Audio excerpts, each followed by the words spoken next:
My name is Ursula Kampmann, and I am a numismatist. Today, I would like to tell you some facts about the invention of money. I've brought with me a little testimony from this exciting period. It is an inconspicuous clay tablet. The inscription it bears is nothing spectacular, no elaborate poem or something like that. Rather, it is a list of people receiving grain for their work, a kind of payroll. The grain on this list, however, is still far away from the money we know. Since when did people need money after all? Our ancestors, who traveled the wilderness, making their living as hunters and gatherers, surely were in no need of it. Money was still dispensable when, in the Neolithic period, the first farmers settled down. People only started to think about the universal means of barter when they intended to give goods to people they didn't consider family. It is a socially complex society that develops the need for money. And that happened at some point during the 3rd millennium BC. In Egypt, as well as in the Near East, systems had evolved that are referred to as centralized redistribution by economists. We can describe it as follows. You are turning in everything you generated, and I will see what I'm inclined to return to you. What sounds like wishful thinking of some present-day governments was rooted in the 3rd millennium in the belief that the community could only survive thanks to divine help. Far too big were the dangers imminent. Natural disasters, hostile raids. Without the aid of the gods, a man fell stranded. The one responsible for maintaining a direct hotline right to the top was a powerful priest-king, like the Pharaoh in Egypt or the Sumerian Lugal.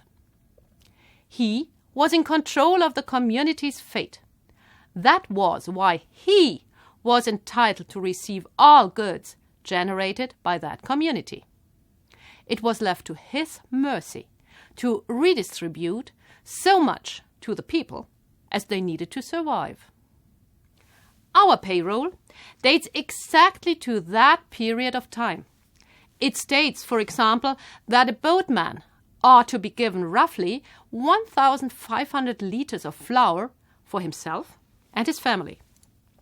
In order to redistribute fairly, no money was needed, just a standardized weight to make sure that everyone received exactly what he was entitled to.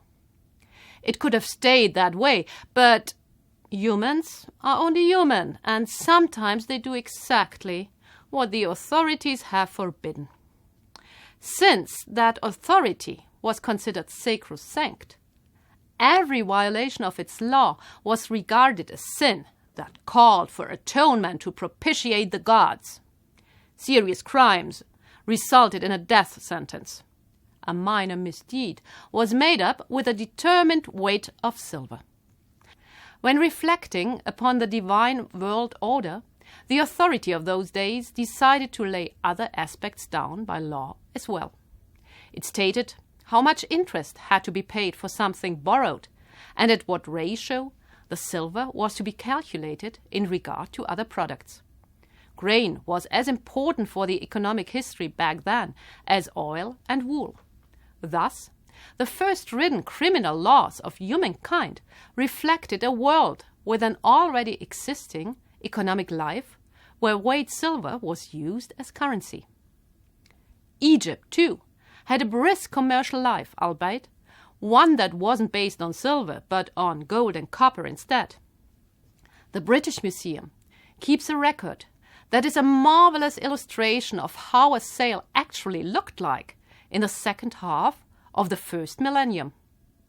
It informs us that a keeper with the name Amun Mes bought an ox for 50 deben of copper from a worker named Pen Amun. Only the 50 deben he actually only paid 5 in copper. The seller received the remaining amount in fat worth 30 deben of copper. Oil valued at 5 Deben and cloth worth 10 Deben. Hence, both Egypt and Mesopotamia operated with a currency system that was based on weights which were controlled by a superior authority. The Sumerian shekel and the accompanying mina in particular spread throughout the entire Mediterranean region. The Greeks were accustomed to it since the early 1st millennium BC. Greek dealers used precious metal as a means of barter because it was durable and easy to transport. Only the supply was something of a problem, and this is where the Lydians come in. The Lydians were a people that originated from central Lydia. Their capital was Sardis, in the interior of the country, located 100 or so kilometers linear distance away from Ephesus. Not far from Sardis flows the river Pactolus, with its rich gold deposits. Whether it was the Lydians or rather the Greeks who first came up with the idea of the coins, we don't know for sure. At any rate, objects have been found below the foundation of the Ephesian Temple of Artemis that are the antecedents of what we know as coins today. The objects are small chunks of electrum. Electrum is an alloy of gold and silver that was artificially created in order to ensure a stable troy weight for every specimen. It is the same uniformity we notice with the weights.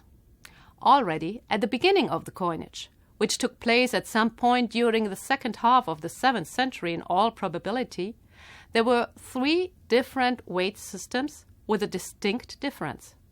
The stater was the basis and varied between 12.5 and 17.2 grams, according the individual standard weight system. Fractions were made down to a 96th stater, and that was a tiny little coin with a weight of about 0.1 grams only. Various images were chosen for these coins. They exhibit geometric patterns and, most of all, animals, the lion in particular, which, being the heraldic animal of the Lydian kings, refers back to Lydia. Was an authority of some kind responsible for issuing these earliest coins? We can't say. For all we know, it could have been rulers, warlords, merchants, or priests.